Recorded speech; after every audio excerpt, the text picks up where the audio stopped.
ধূমপান ছাড়তে চান? জেনে নিন যা করবেন। অনেক চেষ্টা করে আপনি ধূমপান ছাড়তে পারছেন না? বন্ধুমহলে বা অফিসের সহকর্মী, এমনকি চিকিৎসকের বারণও উড়িয়ে দিয়ে সুকটান দিয়ে চলেছেন। দীর্ঘদিন ধূমপান করার ফলে শরীরে তো রোগব্যাধি বাসা বেঁধেছে। যতটুকু ক্ষতি করার তা করে চলেছে ওই তামাক। তাই এখনই রাশ টানুন, না হলে আপনাকে ক্যান্সার, হাঁপানি, দীর্ঘস্থায়ী ব্রঙ্কাইটিস, নিউমোনিয়ার মতো বিভিন্ন রোগে পড়তে হবে। তাই চলুন ধূমপান থেকে নিজেকে রক্ষা করি।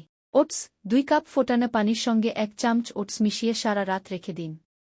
পরদিন সকালে পানি পুনরায় 10 মিনিট ফুটিয়ে যে কোনো খাবারের পর অল্প করে খেতে থাকুন।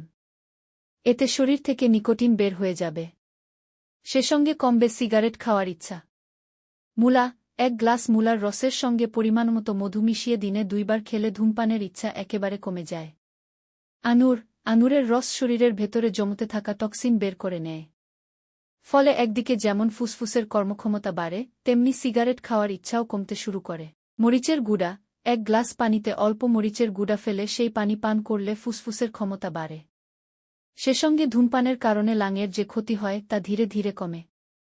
এছাড়া ধূমপানের ইচ্ছাও কমে।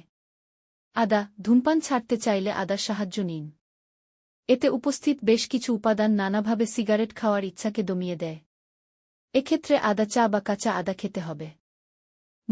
মধুতে থাকা ভিটামিন, এনজাইম এবং প্রোটিন শরীর থেকে নিকোটিন বের করে দেওয়ার পাশাপাশি সিগারেট খাওয়ার ইচ্ছাকেও নিয়ন্ত্রণে রাখে। ফলে ধূমপান ছাড়তে কোনো অসুবিধা হয় না। প্রতিদিন ভিটামিন এ, সি এবং ই সমৃদ্ধ ক্যাপসুল অথবা খাবার খেলে সিগারেটের নেশা একেবারে চলে যায়। সে সঙ্গে নানাবিধ রোগের প্রকোপও কমে।